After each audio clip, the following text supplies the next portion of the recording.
Hi, my name is Cynthia Wade. I'm the founder and managing director at DoOver.me. If you're looking for Gina Hester, I'm very sorry to tell you that she's not able to be with us today. Talking about Staffing 101 and getting a job now. For those of you who don't know, DoOver.me, which is the not-for-profit that I founded 6.5 years ago, is dedicated to providing proven, practical, and professional support on a sliding scale virtually across the country to anyone who's searching for meaningful employment. In our world here at DoOver.me, meaningful employment means a job that pays the bills and feeds your soul. And right now, that can be for people that are out of work, underemployed, or unhappily employed, which is, boy, a whole heck of a lot of people. It was hard to get a job back in January. With COVID, it hasn't gotten any easier. But I'm here to tell you that it can be done. DoOver.me has put together a team of professionals, people who have experience in job search, in executive recruitment, in staffing, in marketing, in all things about resumes, LinkedIn profiles, interviewing tips and techniques, networking tips and techniques. We're here to help you. And because we're a not-for-profit that believes in leveling the playing field, we're offering these services on a sliding scale. Take time to check out our website. It's just doover.me, DOOVER.me, and look at all the things that we have available for you. Look at our success stories. And let me tell you about two that I talked to today. We have people that are joining the tribe every day and people that are in various different parts of the process of looking for a job who we're interacting with on a daily basis. There are people going on virtual interviews. There's even people still doing face-to-face on-site interviews in today's world. And even that is a little bit different than anything you've ever had to think about before.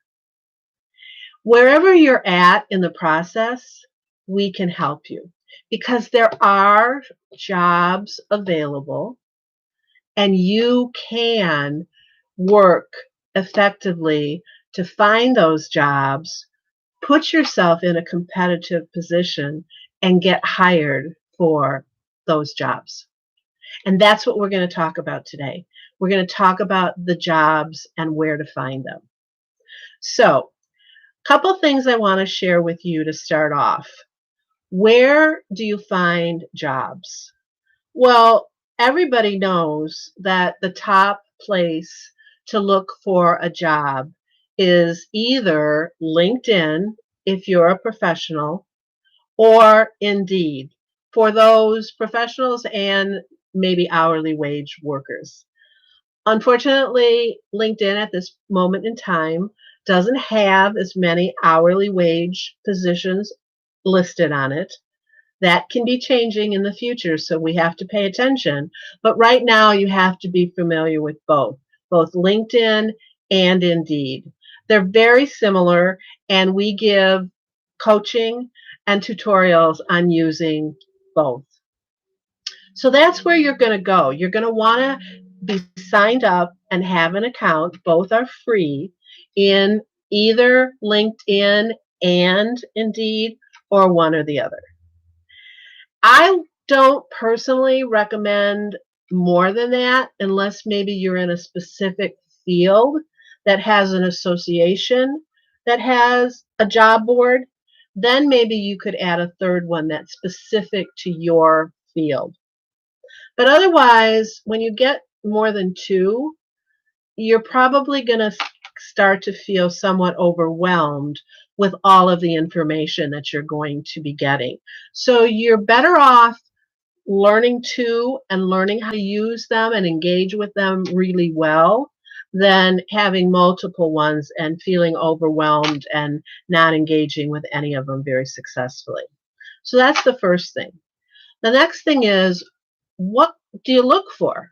Well, obviously, if you have a particular skill set or a career path, you're going to look for jobs that have titles that you're used to having or that you aspire to. That's the most obvious place. But also, don't overlook anything that's COVID related. COVID has changed our world in so many different ways.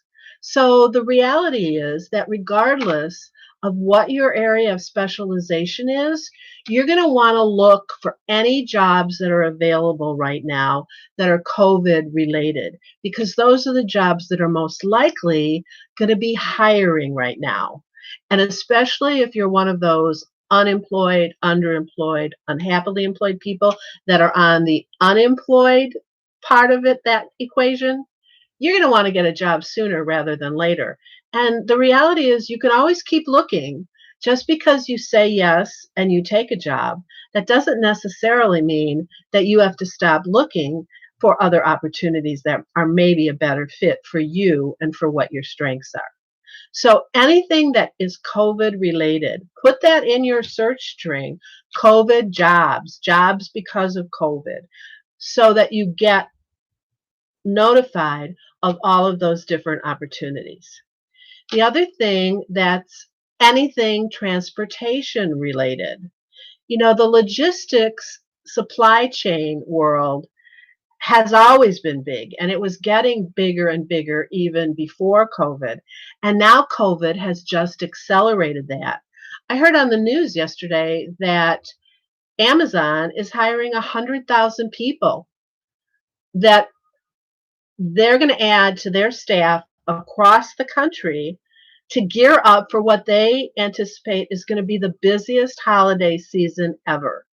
So that was probably in their plan even before COVID hit.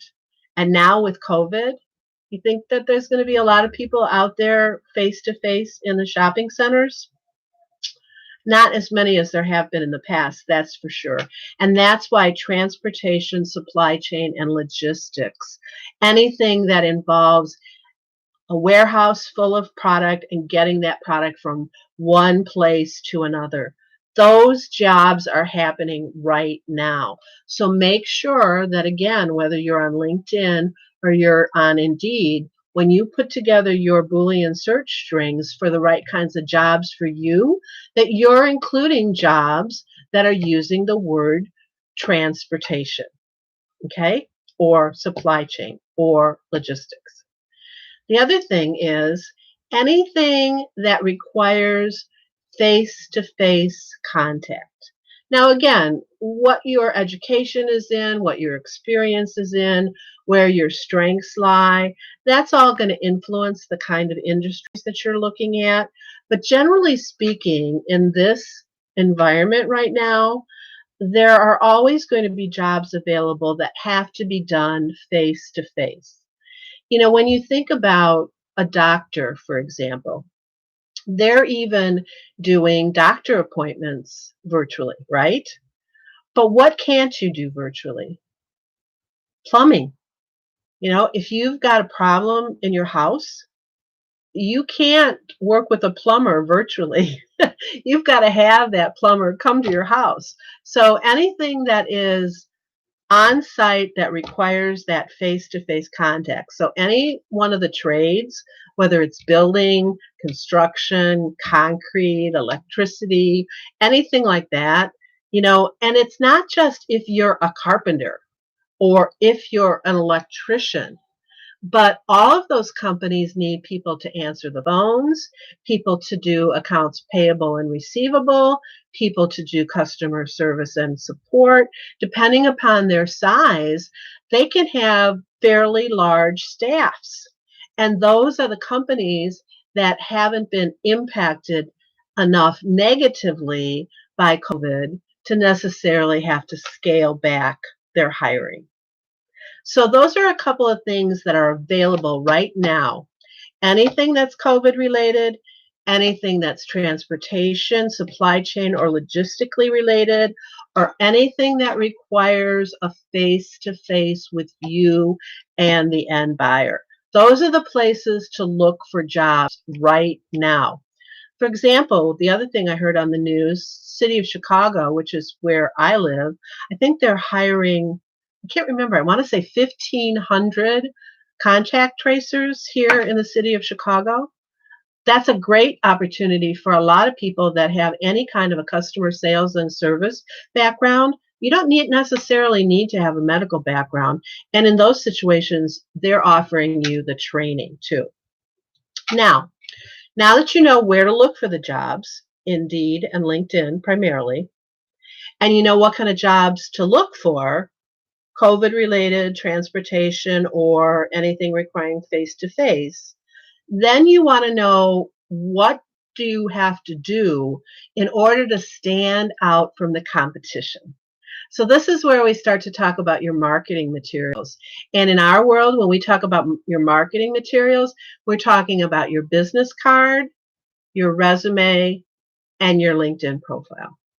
So yes, everybody should have a business card. It's like the old-fashioned 1800s calling cards. I don't know why they ever went out of style, but you should have a calling card because whenever you're in a situation where you want to extend information to somebody, you should have a professional way of doing that. It's ridiculously cheap to get one made on Vistaprint.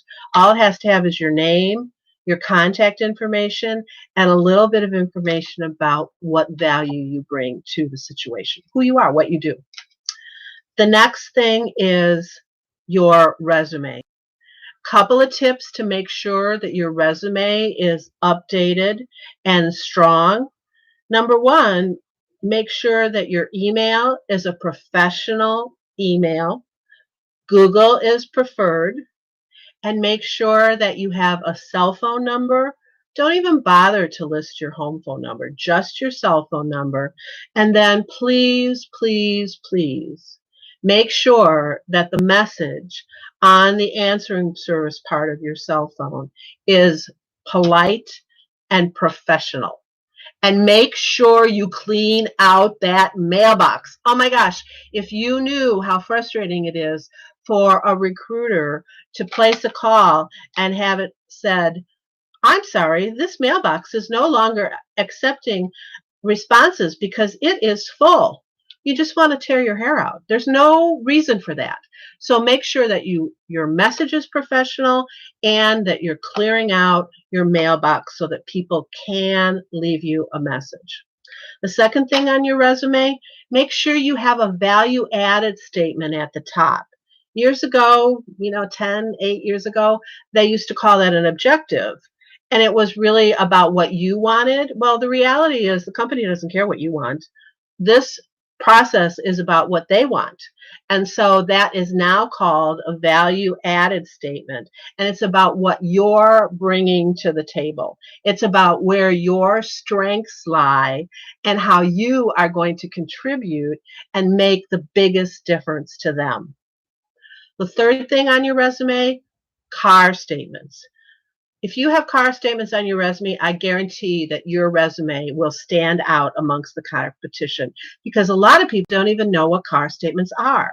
So again, in our world at DoOver.me, a car statement is something that talks about a challenge that you were given, an action that you took in response to that challenge, and then the results of your actions.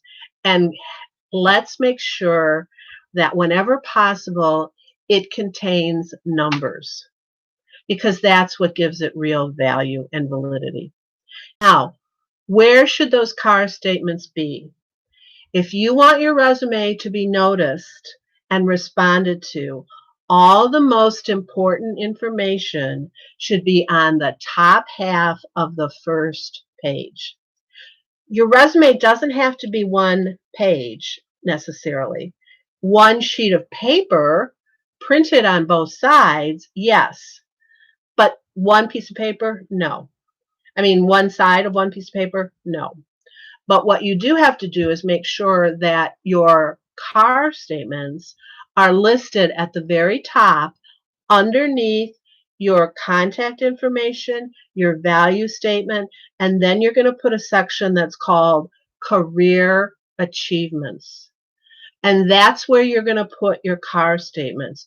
Don't put them necessarily with their appropriate jobs and have them buried either on the second page or just in the body copy. You want them to stand out. So again, when you're trying to make sure that those people know you're the right one to call to make yourself most competitive, have a business card in case you need it, and make sure your resume has a strong professional email, your cell phone number has a great response to it, an answer to it, and is not filled. You have a value statement and you have car statements. And last, if you're in a profession that uses LinkedIn, most do, but not all. Like some of the construction trades don't necessarily use LinkedIn. But make sure that if you're in an industry that does, or if you want to increase your exposure, that you have a LinkedIn profile. And just a couple things that I want to tell you about LinkedIn. Number one, again, what do you want them to know about you? How do you make your LinkedIn profile as strong as possible to attract somebody else's attention? Make sure that you have those car statements in there. The second thing is there's a setting on LinkedIn where you can follow companies that you're interested in. So, for example, everybody now should be following Amazon and UPS and any of the other big trucking companies. I'm losing the words right now, but anybody that's in a transportation or logistics role, regardless of where you live, you want to be following those companies. Walmart would be another one, because those are all companies that are going to have those kinds of jobs that I was talking about in transportation, supply chain, and logistics. So you want to follow those companies. And then you want to make sure on your LinkedIn profile that the setting is set so that your profile and your resume go directly to the companies that you're following if in fact they have an opening. It's a setting that is in the back end of LinkedIn that not everybody knows about. You want to, of course, always make sure that your resume is uploaded, but you also want to make sure that it's available to the HR departments of those companies that you're following. And LinkedIn will do all that for you. That's one of the things that LinkedIn offers that Indeed does not offer. And the second thing that I'm going to tell you about LinkedIn, it's not just enough to have a profile on LinkedIn. You have to engage with LinkedIn. LinkedIn is like a big, giant cocktail party. And you need to have a plan for how to work that cocktail party. Virtual, just got to have a different kind of virtual plan. That's all. Because the idea with LinkedIn is to get to know people and to have them get to know you. And there are specific ways that you can do that. So again, I would encourage you, if any of those things sound interesting to you that we've talked about today, where to apply for the jobs, where to find the jobs, what kind of jobs to be looking for, resume tips and LinkedIn tips, spend some time on the doover.me website. Just dover, DO-OVER.me, and check out all of the free resources that we have available there on Facebook and here on YouTube. We record presentations on a weekly basis. They're free and they're packed with really good information. So make sure you spend some time there. If you have further questions, pick up the phone and call me. I love to meet new people and find out what it's like to be you. You can reach me at 630-402-0429. And if that doesn't work for you, send me an email. Cynthia, Cynthia, at dover.me, DO-OVER.me. So that's what we've got for you this Tuesday afternoon on Staffing 101. I'm sorry that Gina wasn't able to be here with us today, but she will be back with us next month. So check out our calendar for October, which will be finalized within the next day or so, and find out when we're going to be bringing you more staffing tips on Staffing 101. Thanks a lot and make it a great day.